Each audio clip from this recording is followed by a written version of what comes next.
Hola televidentes del canal TRO, muy buenas tardes. Sean ustedes bienvenidos a nuestra emisión de Oriente Noticias. Hoy lunes 2 de julio, como siempre cargados de mucha información desde norte de Santander para ustedes, nuestros televidentes, no solamente en la zona nororiental del país, sino a nivel Colombia y por supuesto a nivel internacional, pues nos siguen a través de nuestra página web www.canaltro.com. Televidentes, hablaremos de 4 temas fundamentales que en ese momento son de gran relevancia para norte de Santander. Uno de ellos es cómo será y cuáles serán las estrategias que implementará el nuevo presidente de Colombia, Iván Duque, pero para norte de Santander. También hablaremos de un tema muy, pero muy importante, y es de la situación de orden público que se sigue presentando en el Catatumbo, donde los líderes comunales se han convertido en el blanco de la delincuencia. También hablaremos sobre lo que significa para las autoridades trabajar por lograr que el transporte de venezolanos sea legal en esta zona de frontera, pues son muchas las empresas que lamentablemente están transportando venezolanos, les quitan el poco dinero que tienen y los dejan tirados en cualquier carretera de Colombia. Y para finalizar, ¿qué tan importante es la semaforización para la capital de norte de Santander? Esos temas los tendremos en nuestra emisión de Oriente Noticias. Y vamos a dar inicio saludando a nuestro periodista Heider Logato. Él nos hablará sobre cuáles son los 4 ejes programáticos para norte de Santander que implementará el presidente electo Iván Duque. Heider, muy buenas tardes y adelante con la información.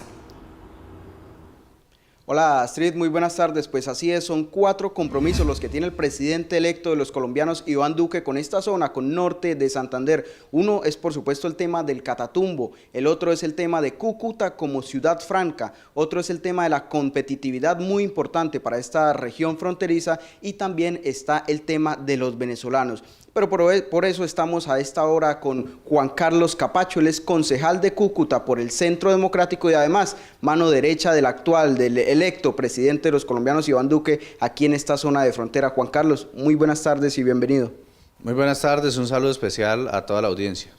Bueno, Juan Carlos, yo quisiera empezar con algo que pues las personas se han preguntado o han mencionado. Casi 500.000 votos sacó el presidente electo Iván Duque en norte de Santander, una cifra histórica no solo para el Centro Democrático, para el uribismo, sino para todos los demás candidatos, que pues es casi que 500.000 de votos. ¿Cuál es ese compromiso? ¿Cómo podemos decir porcentualmente nos va a corresponder Iván Duque aquí a la zona de frontera? Bueno, pues primero permítame darle las gracias a todas esas personas que, pues gracias a Dios, y por una serie de elementos que vale la pena analizar. Primero, la situación del coletazo de lo que es vivir en una dictadura, el populismo, que empobrece la región, que genera toda una serie de problemas, el desgobierno de Santos, su abandono, su olvido, pasar a la historia a Santos por ser el presidente que abandonó y despreció los problemas de la región de norte de Santander y de frontera.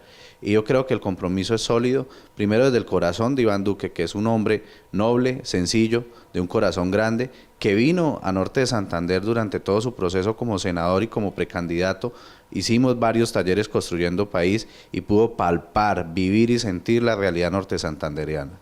Bueno, Juan Carlos, Iván Duque, precisamente usted lo mencionaba, recorrió el territorio norte santandereano, incluso estuvo en la zona del Catatumbo, llegó hasta Tibú.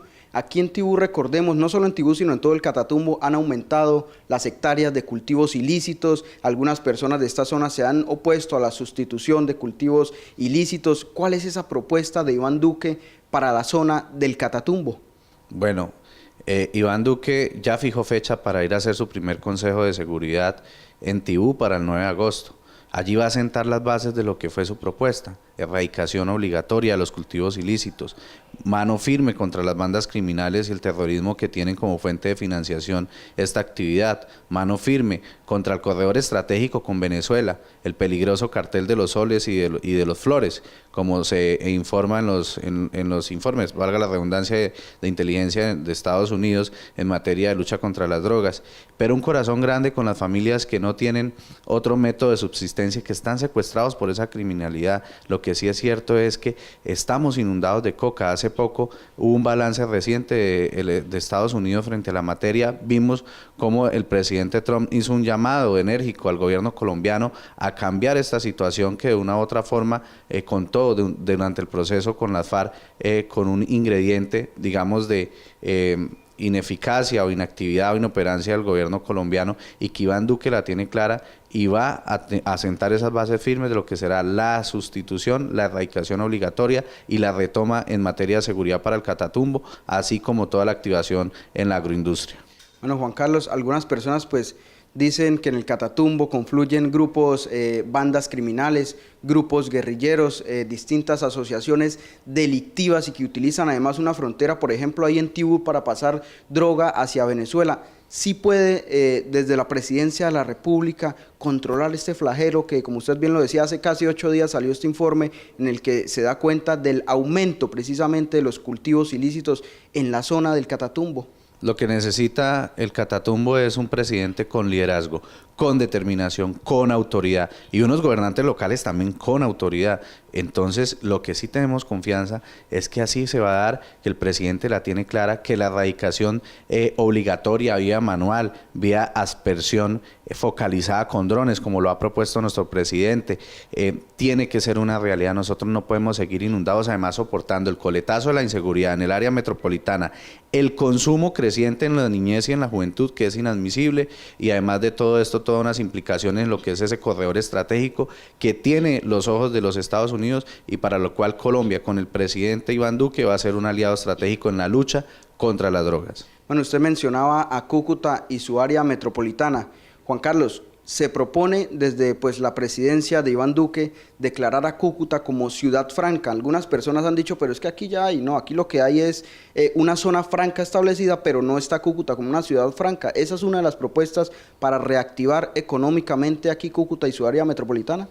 Absolutamente diferenciar las dos, ¿no? Ciudad franca del concepto de zona franca, porque el concepto de zona franca funcionó en determinados focos.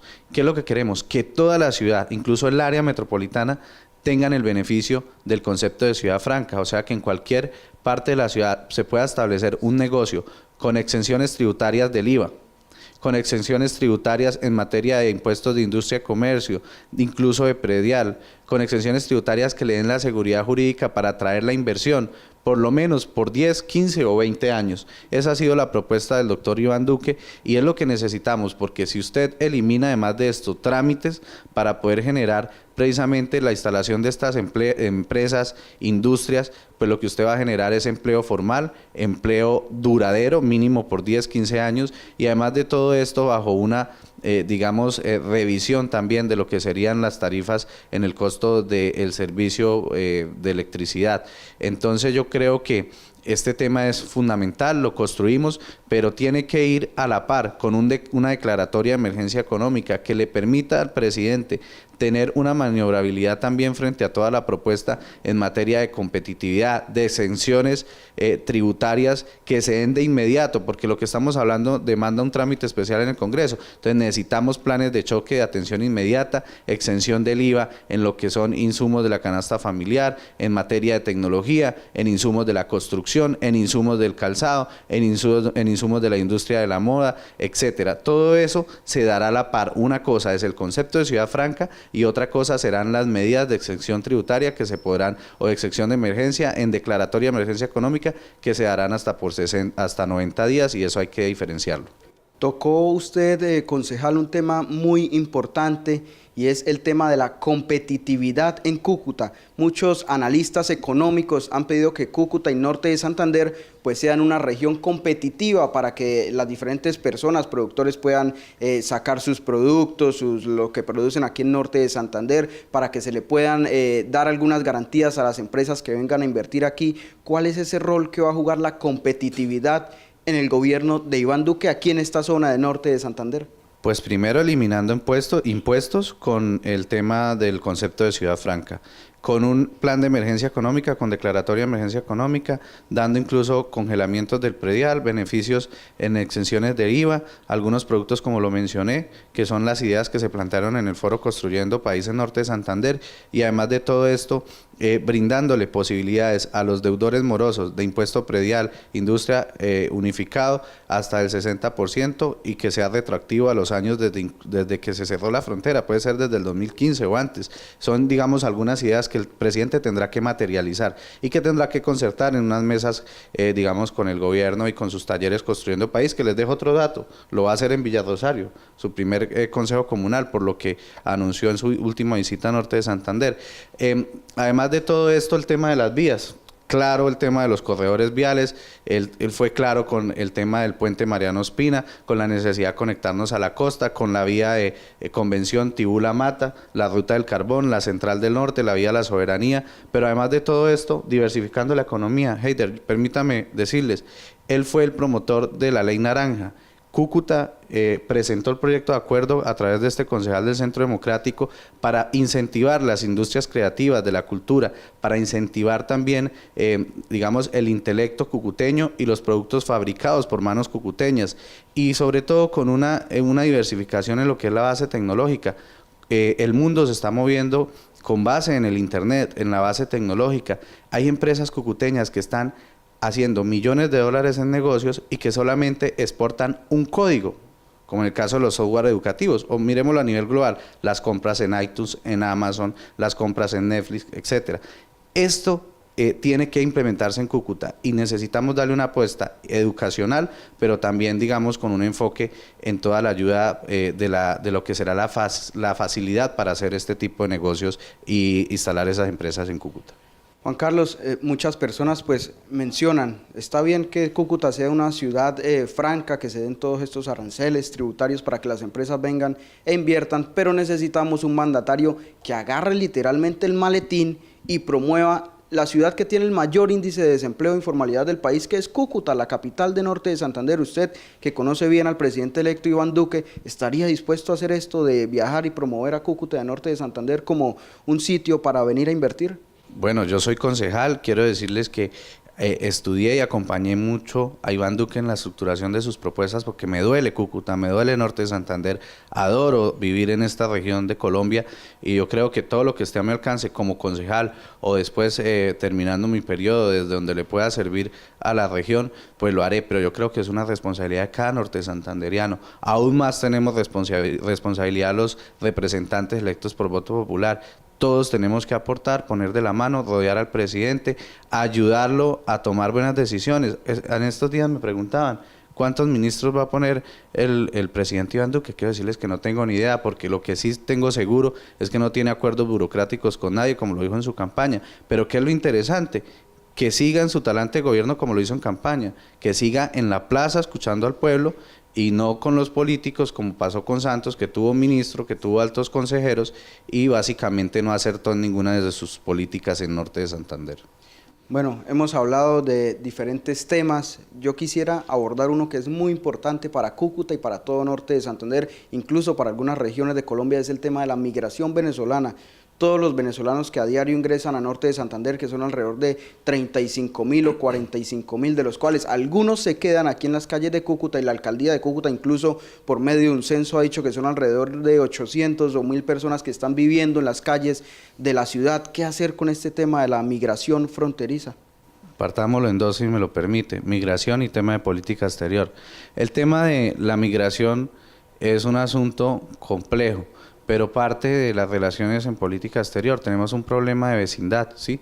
¿Cuándo se termina esta situación? Cuando los venezolanos recobren las libertades, restauren la democracia, se active la economía, se genere empleo y de una u otra manera es un problema de vecindad. Entonces, ¿qué pasa cuando usted tiene un problema, un mal vecino? O se cambia, o alquila su bien, o arrienda en otro lado. Nosotros no podemos hacer eso.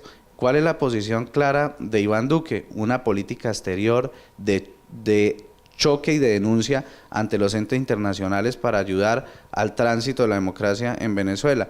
Pero además de todo esto, quiero decirle, ya manifestó hace unos días que no va a enviar embajador. Lo que se viene, por mi interpretación personal, es un rompimiento de las relaciones exteriores, pero también la activación de la emergencia humanitaria, que lo he reclamado como concejal y el Congreso nos ha apoyado en eso. Iván Duque ha sido una voz en el Congreso. Entonces, activando la emergencia humanitaria, lo que va a permitir es que las naciones concurran en un fondo común de financiación para la atención de esto, no solamente en materia de migración, sino también en materia de salud, en materia, digamos, de insumos o corredor humanitario para los alimentos y las medicinas.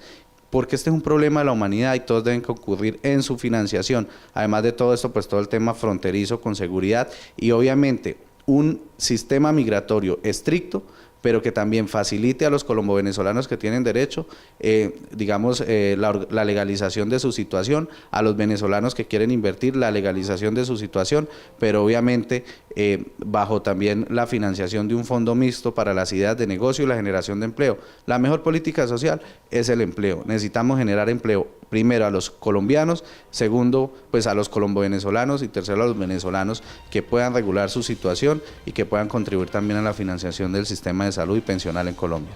Bueno, Juan Carlos Capacho, concejal de Cúcuta por el Centro Democrático, muchas gracias por esta entrevista para este especial de Oriente Noticias y esperamos entonces la visita del presidente electo Iván Duque la primera semana del mes de agosto aquí a la zona, precisamente el norte de Santander, que se ha afectado por la conflictividad y por diferentes situaciones. Astrid, continúen ustedes en estudio con más de este especial de Oriente Noticias. Feliz tarde. Heider, a usted muchas gracias por esa entrevista y por supuesto por dejarnos claro cuál va a ser el trabajo de Iván Duque en esta zona de frontera y por supuesto en toda la región norte santanderiana. Nos vamos a una pausa comercial, televidentes, pero ya regresamos con más temas generales de norte de Santander que en este momento son epicentro a nivel nacional. Ya volvemos.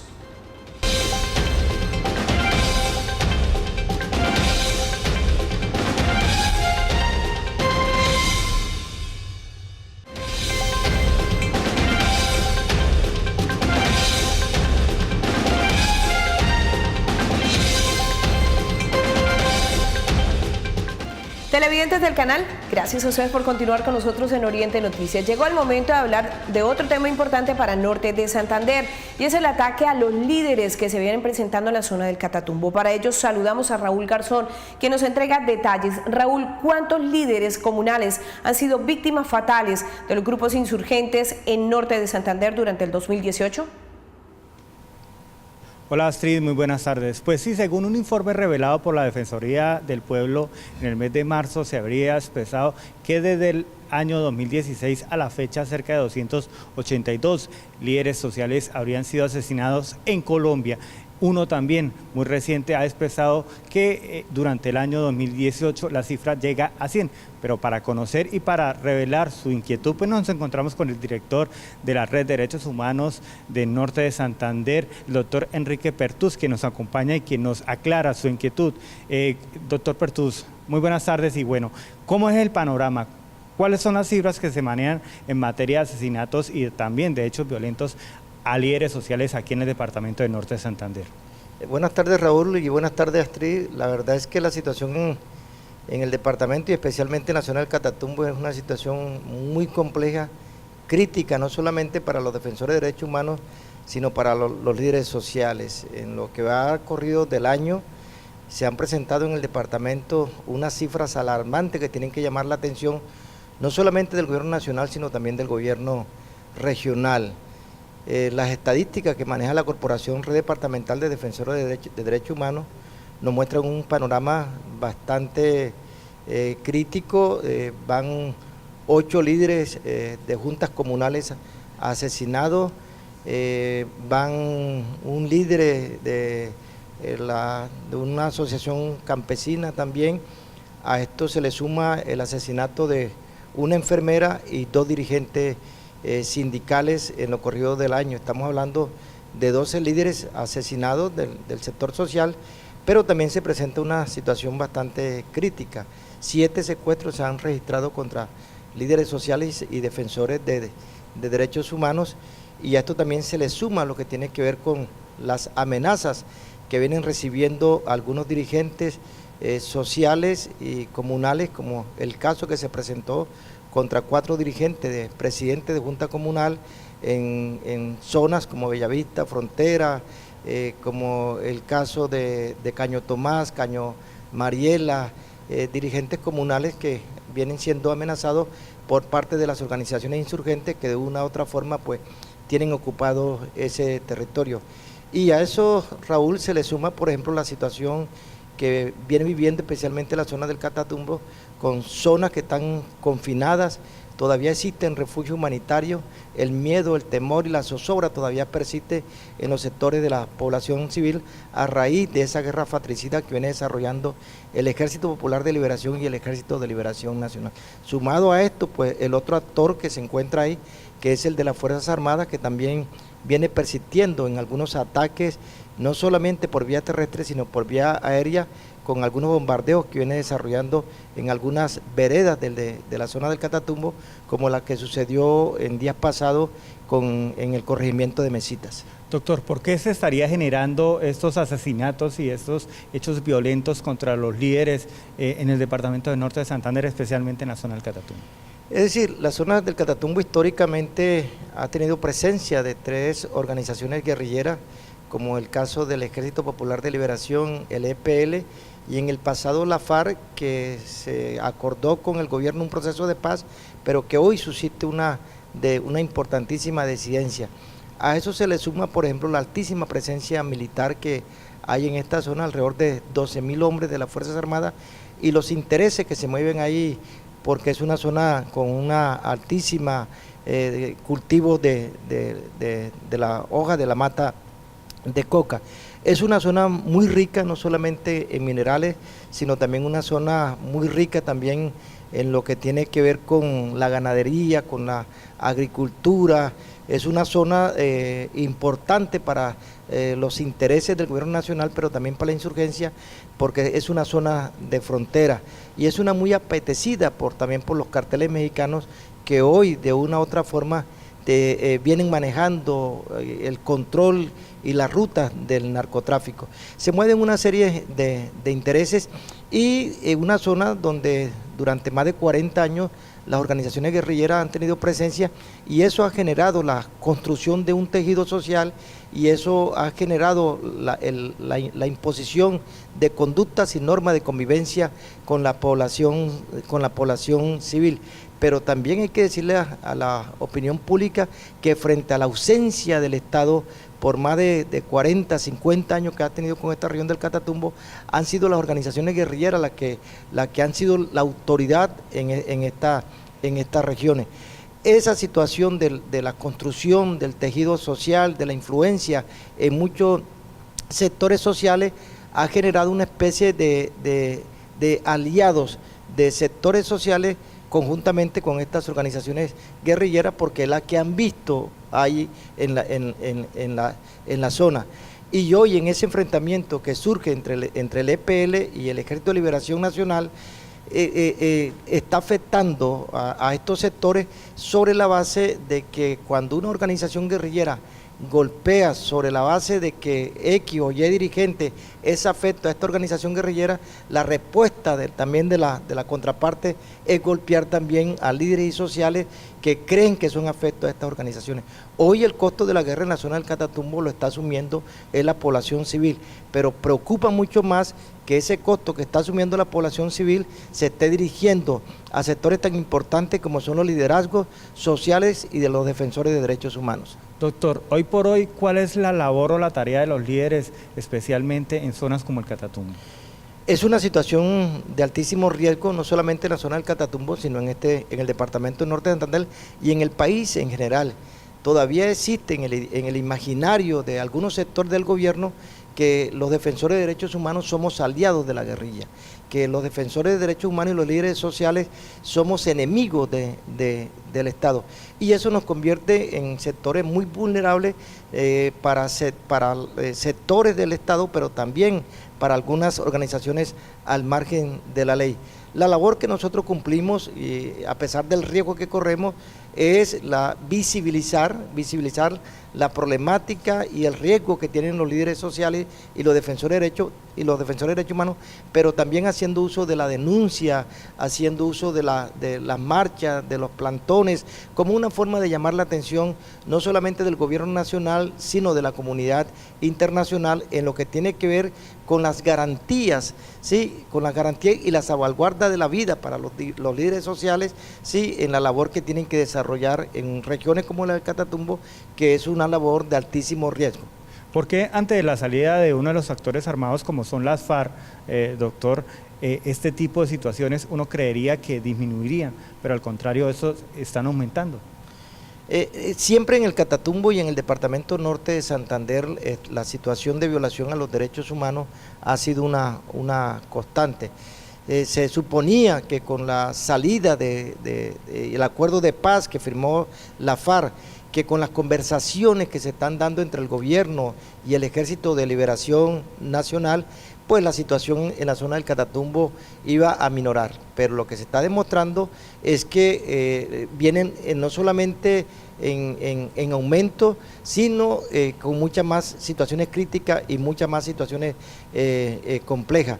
Y no solamente por estas situaciones del desarme de la FARC, las conversaciones del Ejército de Liberación Nacional con el gobierno, sino también ahí se agrava por la altísima presencia de las fuerzas militares. Uno creía de que ya con la FARC de salida, pensaba uno, por ejemplo, que la presencia del Estado en miembros de las fuerzas militares iba a disminuir, pero no es todo lo contrario, ha venido aumentando. Y a esto se le suma, por ejemplo, que hay presencia del Estado con miembros de las fuerzas militares, pero no hay presencia del Estado en lo que tiene que ver con políticas sociales integrales que tenga que ver con el desarrollo y la calidad de vida de los miles de habitantes que hoy tiene la región del Catatumbo. ¿Cuál cree usted que debe ser la política por parte del nuevo gobierno del presidente electo Iván Duque ante esta situación de asesinatos a líderes sociales, no solamente en el norte de Santander, sino en todo el país, doctor? A nosotros nos preocupa porque antes de ser elegido en la segunda vuelta y en la primera vuelta, pues el discurso del presidente era un discurso más guerrerista que pacifista, por ejemplo, y ahí está dando muestras de esa situación, y eso sí que nos preocupa. Ha planteado, por ejemplo, en lo que tiene que ver con la revisión de los acuerdos firmados entre el gobierno y la FARC, ha enviado mensajes al Ejército de Liberación Nacional que si el Ejército de Liberación Nacional no da una tregua unilateral, ni revisa su comportamiento y su conducta en lo que tiene que ver con el secuestro y con lo que tiene que ver con el ataque a la fuerza pública, sí, el nuevo presidente, como lo ha planteado, pues él va a levantar de la mesa de La Habana ese proceso de negociación que se está desarrollando en este país. Pero también ahí tenemos el caso, por ejemplo, de la Justicia Especial de la Paz, donde haciendo uso de las mayorías, sin todavía posicionarse, está colocando cualquier tipo de traba para que la Justicia Especial para la Paz sea una realidad, ¿sí?, en el país. Y a eso se le suma, por ejemplo, su política frente a zonas muy complejas en lo que tiene que ver con los cultivos ilícitos, donde ya pues venía hablando él de desarrollar una política de erradicación con glifosato, pero hemos sido sorprendidos que este presidente del gobierno Santos se le adelantó eso, y creemos que le va a dar no solamente continuidad, sino va a intensificar mucho más esta política. Para el país y para algunas zonas, por ejemplo, en el caso del Catatumbo, nosotros creemos que los días que nos esperan no van a ser días de paz, sino días de guerra. Ojalá esto no sea así, pero lo que creemos nosotros es que en el discurso y en el compromiso que él hizo con el país frente a estos temas tan delicados van a demostrar todo lo contrario. Doctor, muchas gracias por acompañarnos en este especial de Oriente Noticias. Gracias a usted, Raúl, y gracias a todos. Bueno, Astrid, como ustedes ven, una situación difícil que de pronto se puede presentar con este tema de líderes políticos y también líderes sociales aquí en el departamento del norte de Santander. Esperamos que se tomen todas las medidas necesarias por parte de los gobiernos tanto nacional como departamental. Astrid, hasta aquí toda la información. Sigan ustedes con más de este especial de Oriente Noticias. Raúl, muchas gracias a usted por esa importante información. Nosotros nos vamos a otra pausa comercial. Ya regresamos con más de Oriente Noticias.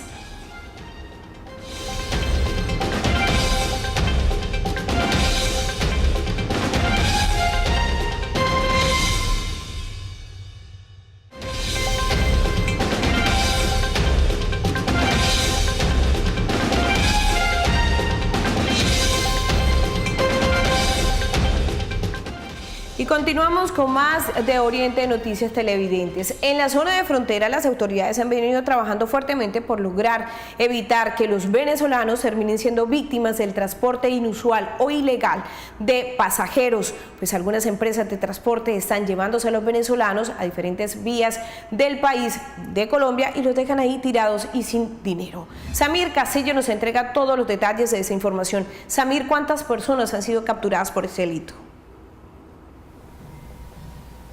Hola Astrid, muy buenas tardes. A esta hora la saludo desde el Centro Integrado de la Policía Metropolitana, en donde se agrupan todas las autoridades del orden local y regional para analizar y debatir los temas coyunturales de la capital del norte de Santander. Y para contestarle la pregunta desde estudio, en los últimos días 8 personas fueron capturadas y presentadas a la justicia, pero fueron dejadas en libertad porque no hubo una denuncia formal. Estas personas al parecer integraban o eran miembros de una agencia de viajes que tiene su sede en el corregimiento de La Parada, en donde entre otras cosas funcionan más de 100 empresas de transporte y agencias de viaje. Y para hablar de ese importante tema que ya es coyuntural en la zona de frontera, nos acompaña el teniente coronel Wilson Pedrosa, que es el comandante del Modelo Nacional de Vigilancia por Cuadrantes. Coronel, muy buenas tardes y gracias por acompañarnos. Bueno, muy buenas tardes para toda la teleaudiencia. Claro que sí, estos días hemos venido realizando, pues en cabeza del señor coronel, comandante de la Metropolitana, Miguel Javier Barrera, unos controles exhaustivos en lo que tiene que ver con unas empresas de turismo que están instaladas precisamente en el corregimiento La Parada, municipio de Villarrosario, y que están transportando personas de otras nacionalidades hacia el sur del país. Hemos encontrado en estos controles que venimos nosotros realizando, viene realizando también la policía tránsito del municipio de Villarrosario, policía de tránsito y transporte, y hemos encontrado que algunas de estas empresas no están cumpliendo con los requisitos exigidos por la ley. Tuvimos un caso donde 8 personas precisamente fueron presentadas ante la URI. Desafortunadamente los afectados no colocaron la denuncia, por tal motivo hubo que dejarlos en libertad inmediatamente a estas personas. ¿Qué es lo que están haciendo?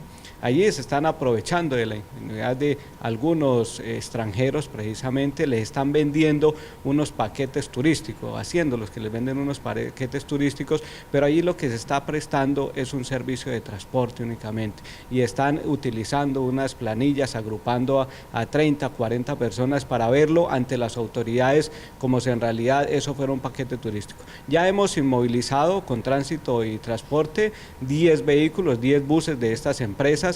Hemos cerrado también 3 empresas que no cumplen con los requisitos aquí en el corregimiento de La Parada porque no tienen los permisos, no tienen la documentación exigida, y vamos a seguir realizando todos los controles en la vía que va hacia Bucaramanga, en la vía que va hacia la costa, para que ninguno de estos vehículos salga sin el lleno de todos los requisitos. Coronel, algo que inicialmente era un servicio de estas empresas que llegaron al corregimiento de La Parada a ofrecer el servicio de transporte a los migrantes venezolanos que llegan al corregimiento de La Parada con la necesidad de hacer tránsito por Colombia. Algunos llegan a algunas ciudades intermedias del país, otros pasan la frontera hacia el Ecuador, van hacia Perú, Chile, Argentina, Brasil, países de Sudamérica, pero precisamente ustedes se han encontrado con esta problemática del viaje de venezolanos irregulares. ¿Cuántos hasta la fecha han sido devueltos hacia su país?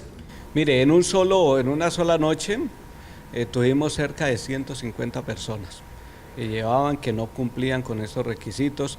Lo otro es precisamente para que una persona de otra nacionalidad ingresara al país, aparte pues, de los municipios aquí de frontera, debe llevar su pasaporte. Esos son los controles que nosotros estamos realizando y estamos encontrando precisamente que están engañando a estas personas. Muchos de ellos les venden estos pasajes o estos paquetes turísticos sin verificar que de verdad estas personas tengan la documentación como es su pasaporte, su cédula, y por eso los estamos regresando con Migración Colombia. Ellos nos están acompañando en los operativos que se están llevando a cabo en las diferentes vías que conducen hacia el interior del país. Otro que es importante dentro de las coordinaciones que se vienen realizando con Tránsito y Transporte y Migración Colombia, porque, por ejemplo, le están vendiendo un paquete turístico a 40 personas.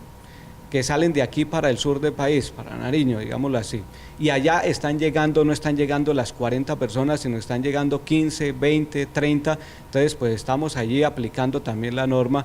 Policía de Tránsito y Transporte, Migración de allá, pues nos están ayudando en estos controles. Entre más controles hagamos, pues mayor va a ser precisamente y podemos evitar que sigan estafando a algunos ciudadanos extranjeros, aprovechándose en estas empresas, algunas, como lo dijo, de papel, porque hemos cerrado precisamente porque no tienen todos los requisitos que exige la normatividad vigente. Coronel, me quiero centrar en el corregimiento de La Parada, en donde es epicentro esta problemática del transporte irregular, porque recientemente la alcaldía de Villa del Rosario adecuó un espacio de más de 300 metros cuadrados para un parqueadero en donde pretende concentrar todos estos autobuses de las empresas que van a salir hacia el interior del país para hacer mejor control. Ya el coronel Javier Barrera le había hecho una solicitud al mismo alcalde de Villarosario, Pepe Ruiz, para que hicieran un convenio en donde le otorgara el manejo del tránsito urbano. ¿Cómo va eso? Bueno, allí en el corregimiento, en el municipio de Villarosario, allá pues no contamos en este momento con el convenio para que Tránsito y Transporte de la Policía Nacional pueda operar en este municipio. En este momento está Tránsito del municipio de Villarosario, pero ya hemos estado hablando con el señor alcalde, está en disposición para firmar el convenio con la Policía Nacional precisamente para que Tránsito de la Policía esté trabajando y realizando los controles en el municipio de Villarosario y precisamente en La Parada, donde tenemos la problemática de estas empresas de transporte. ¿Ya están ustedes a la mira colocándoles el ojo a estas empresas que están trabajando de manera irregular? Claro, todos los días estamos realizando los operativos. Ya no puede salir un bus sin que sea verificado por las autoridades, tanto en La Parada como en las diferentes rutas, porque los puestos de control son 24 horas y desde allí es donde estamos regresando a aquellas personas que van irregularmente en estos buses, y lo mismo la inmovilización de los mismos. Como le decía, ya llevamos cerca de 10 buses inmovilizados por Tránsito y Transporte y esperamos pues continuar con estos operativos hasta que todo mundo se ponga al día. Coronel, a la par de este tema del transporte irregular, se ha denunciado extraoficialmente y lo hemos conocido a través del sistema informativo del canal TRO, y es algunas mafias, personas que se llaman carreteros o arrastradores o coyotes, que les están vendiendo a los mismos venezolanos, a estas empresas, para que les vendan estos tiquetes y puedan viajar. La mayoría son migrantes irregulares que no vienen con el lleno de los requisitos o los documentos legales para poder viajar por Colombia. ¿Ustedes están manejando ya la operatividad con las demás instituciones para contrarrestar este flagelo? Precisamente en estos operativos que estamos realizando nos acompaña Migración Colombia, y desde allí estamos haciendo todos los controles, y de eso se trata, de poder ir verificando y ojalá poder judicializar a aquellas personas que están estafando a los ciudadanos extranjeros, aquellos que sin tener el lleno de los requisitos, sin tener su pasaporte, así les están vendiendo pasajes, aprovechándose de ellos, paquetes turísticos a muy alto valor, primero que todo, y segundo, pues están haciendo algo irregular, y precisamente nos estamos dando cuenta en los controles que estamos realizando. Decía, ya llevamos cerca de 200, 300 personas que hemos regresado con Migración Colombia precisamente porque no llevan su documentación al día, y la documentación es precisamente su pasaporte sellado. Coronel, por último, ¿qué mensaje entregarle a las personas que están llegando, a los migrantes venezolanos que están llegando a La Parada y que llegan con la necesidad, pues, de acuerdo a la difícil situación de Venezuela, que huyen de su país buscando una mejor oportunidad? Muchas veces lo encuentran en nuestro país porque el gobierno colombiano se las está brindando, pero hacen tránsito por Colombia y van hacia países de Sudamérica, Europa o Norteamérica. ¿Qué mensaje darles por parte de la Policía Metropolitana a aquellos extranjeros para que no caigan en estas llamadas mafias y pierdan su dinero? Mire, nosotros precisamente en cada uno de los pasos habilitados, en el puente Simón Bolívar, General Santander, en el puente de la Unión, tenemos personal las 24 horas de la Policía Nacional, se encuentran las oficinas de Migración Colombia.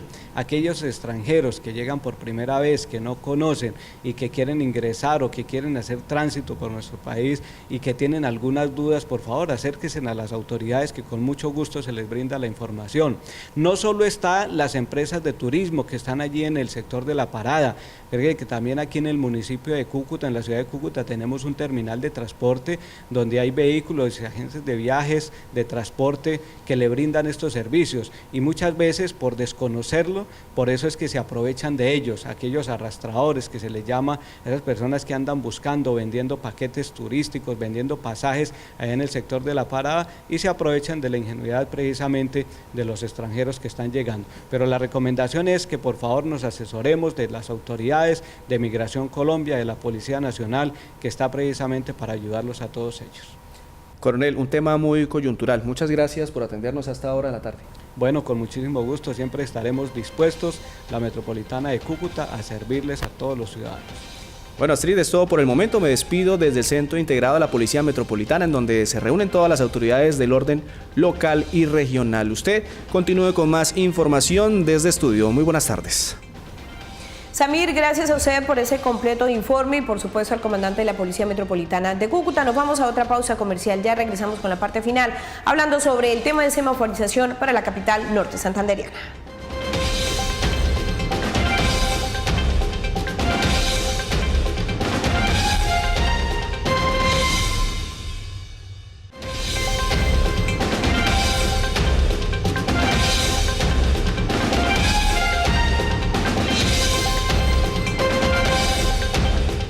Y llegó el momento, televidentes, de hablar de la modernización de los semáforos de la capital de norte de Santander. Para ello saludamos a Pilar Velázquez, quien nos entrega detalles del por qué en esta administración se decidió a mejorar esos aparatos que terminan realizando un gran trabajo en la movilidad de la capital norte santanderiana.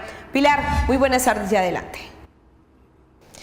Así es, Astrid, muy buenas tardes para usted y para todos los televidentes que como siempre se conectan con nosotros en Oriente Noticias, esta vez para tocar temas de relevancia de la capital de norte de Santander. Pues precisamente le respondemos a su pregunta y a la de todos los televidentes. Esta era una de las metas que estaba planteada en el plan de desarrollo del alcalde César Omar Rojas Ayala. Recordar que por más de 40 años pues no se modernizaba la red semafórica de nuestra ciudad, pero ¿quién mejor que el secretario de Tránsito de Cúcuta, José Luis Duarte Contreras, quien nos va a contar cómo avanza esta modernización? Secretario, muy buenas tardes e iniciamos precisamente como lo mencionaba con esta pregunta. Muy buenas tardes, un saludo especial para todas las personas que nos observan en estos momentos. Sí, decirles que gracias a Dios llegó la modernización de la red semafórica. Esto es algo plasmado, como usted lo decía, Pilar, en el plan de desarrollo de nuestro señor alcalde César Omar Rojas Ayala y también con la ayuda y el impulso de todos los concejales de la ciudad de Cúcuta. Por eso nosotros hoy en día podemos ver cumplir un sueño después de tantos años, después de 40 años empezamos a modernizar la red semafórica. Preguntar también, secretario, ¿quién está encargado de esta modernización de los semáforos? Es una concesión, tengo entendido que duró prácticamente más de un año en hacerse esta licitación del contrato. ¿De cuánto estamos hablando en valor económico del contrato en total? Sí, una concesión que se otorgó por 20 años. Nosotros veníamos luchando y también muchas administraciones sobre la modernización de la red semafórica. Gracias a Dios podemos llevarla a cabo, unos semáforos que le van a cambiar lo que es la vía o la cara a nuestra ciudad, de modo que nosotros podamos venderla al interior del país como Cúcuta se lo merece. Por eso nosotros empezamos con este trabajo y hoy en día ya tenemos la primera fase de la Canal Bogotá al acero con calle Novena. Antes de entrar en materia de preguntar precisamente cómo va esta modernización, cómo van estas fases, yo quiero preguntarle, y es un tema que está muy álgido en redes sociales, en muchos medios de comunicación de la ciudad y desinformación por lo que tengo entendido hasta el momento. Las llamadas fotomultas y fotodetenciones en la ciudad que se están colocando, se están aplicando ya con la puesta en marcha de estos nuevos semáforos. ¿Qué decirle a la ciudadanía? ¿Hay o no hay en estos momentos fotodetenciones? No, eso es falso. Nosotros como administración municipal estamos enfocados en lo que es la modernización. Realmente esto es lo que queremos nosotros aportarle a nuestra ciudad, es nuestro gran problema y lo que queremos sacar adelante. Los semáforos, las fotodetenciones van a llegar, pero antes de que nosotros empecemos a llevarla a cabo, tenemos que presentar un estudio ante el Ministerio de Transporte y ellos serán los encargados de avalar este estudio presentado por la Secretaría de Tránsito. Hoy en día nosotros estamos enfocados en modernizar la red semafórica. Por eso que hoy en día cuando están diciendo que llegaron los semáforos y llegaron las fotodetenciones, eso es falso, eso es mentira. Nosotros, como lo estoy diciendo, queremos ver unos semáforos inteligentes donde podamos manejar la ola verde, donde llegaron los semáforos para los peatones, tenemos el timbre para las personas en condición de discapacidad, tenemos en ciertas partes de la ciudad la barrera del semáforo también en el piso, porque hoy en día la tecnología está con los jóvenes que se la pasan todo el día chateando, entonces también desde el piso van a poder ver en ciertas partes de la ciudad en qué color se encuentra el semáforo. Bueno, hablando de eso, que es algo muy curioso para la ciudad, yo quisiera hacerle la pregunta al secretario, y es que este proyecto en materia de modernización semafórica, digamos, ¿hay uno similar en alguna otra ciudad de Colombia? ¿Hay uno parecido en alguna otra parte pues, del país que podamos decir, bueno, nos basamos en este proyecto, o es algo totalmente diferente? No, hay ciudades que tienen una red semafórica muy avanzada, pero hoy en día nos sentimos orgullosos cuando esto quede 100% ya en la ciudad. Seremos la primera ciudad con todo esto tan moderno, con todo lo que tiene que ver con una red semafórica moderna, con las barras en el piso, como le decía anteriormente, eso es algo moderno. Nosotros implementaremos lo que es este servicio para el peatón. Entonces, es algo de resaltar, es algo de aplaudir a nuestra ciudad, y es lo que siempre hemos buscado con las directrices del señor alcalde. En Cúcuta sí se puede progresar. Bueno, hablábamos también de estos semáforos en el piso, hablamos de lo que usted mencionaba, de lo de los peatones y demás, pero ¿cómo avanza esta primera fase? ¿Dónde empezó? ¿Dónde se empieza a culminar? ¿Y cómo avanzarán, por supuesto, durante el 2018? Bueno, dimos inicio en la avenida Cero con Canal Bogotá, y es una primera fase comprendida desde el Canal Bogotá con avenida Cero hasta la avenida Cero con calle Novena. Ahí vamos a modernizar lo que es 8 intersecciones en esta primera fase. Después de que nosotros culminemos esta primera fase, que es la modernización, vamos a colocar semáforos con cronómetros, lo que yo mencionaba de timbres para aquellas personas que se encuentran en condición de discapacidad. Empezaremos la segunda fase, que es avenida Cero con calle 10 hasta la avenida Cero con calle 18. Ahí tendremos nosotros un total de 14 semáforos, o 14 intersecciones más bien, para que no nos confundamos, para que la ciudadanía tenga claro lo que se viene haciendo en esta obra tan importante, donde dimos inicios en la avenida Cero. La concesión en estos momentos que está encargada de la red semafórica, secretario, ¿de qué más está encargada? ¿De qué más aplica o qué más, digamos, compone esta concesión, pues que fue firmada por más de 20 años? Bueno, viene algo también supremamente importante para la ciudad de Cúcuta, y es lo que conocemos nosotros como las zonas azules. Zonas azules que también están a cargo de la concesión. Ellos presentarán un estudio al Consejo Municipal donde se avalará las tarifas para poder llevar a cabo estas zonas azules, o el Valley Parking como lo conocemos nosotros, donde se va a pagar con tarjeta, donde se va a buscar la manera de que se genere empleo en nuestra ciudad, y ojalá un gran porcentaje, que yo sé que va a ser así porque así quedó estipulado, se le va a tener en cuenta a aquellas personas en condición de discapacidad. Es algo que nosotros queremos para generar cultura, es algo que queremos nosotros para que la ciudad siga progresando. Aparte de las zonas azules, pues también viene contemplado lo que es todo lo que se refiere a trámites en tránsito. Nosotros hoy en día ya podemos competir con cualquier tránsito del país en lo que se refiere a servicio y a precios. Eso es lo que estamos buscando nosotros con este contrato. El municipio desafortunadamente no tenía recursos para hacer una inversión de este tamaño, y algo para resaltar en esta concesión es que es la única concesión del país que se hizo a 20 años, pero con el aval de modernizar la red semafórica. Los tránsitos, la gran mayoría de tránsitos que están hoy en día concesionados, si ustedes observan y estudian sus contratos, solamente tienen lo que es trámites, no tienen nada más. Nosotros obligamos a aquellas personas que querían participar en este contrato, en esta concesión, de modernizar la red semafórica. O sea, el municipio viene ahorrándose una inversión de 14.000 millones de pesos. Bueno, secretario, gracias por estar acá presente en Oriente Noticias, y antes de despedirnos, pues este mensaje para toda la ciudadanía en materia de cultura vial, digamos que este llamado para todos los televidentes y para todas las personas que están en Cúcuta en estos momentos. Decirles que nosotros como administración municipal lo que queremos es que todos tengamos un cambio cultural, que le aportemos a nuestra ciudad, que nuestra idea es realmente mostrar un progreso y poder vender de la mejor manera a nuestra ciudad en el interior del país. Un abrazo para todos. Televidentes, con esta información pues nos despedimos desde la Secretaría de Tránsito de la ciudad de Cúcuta. Astrid, continúe usted con más información desde estudio. Pilar, a usted una feliz tarde y por supuesto muchas gracias por toda la información. Televidentes, ha llegado el momento de decirles adiós, pero por supuesto nos veremos mañana en nuestra emisión de Oriente Noticias 6 a.m. a las 6 de la mañana, cumpliendo esa cita con ustedes para entregarles toda la información de los hechos que son noticia en el Gran Santander. Televidentes, mil gracias como siempre y esperamos que sigan con toda la programación que les tiene preparada la Televisión Regional del Oriente. Feliz tarde.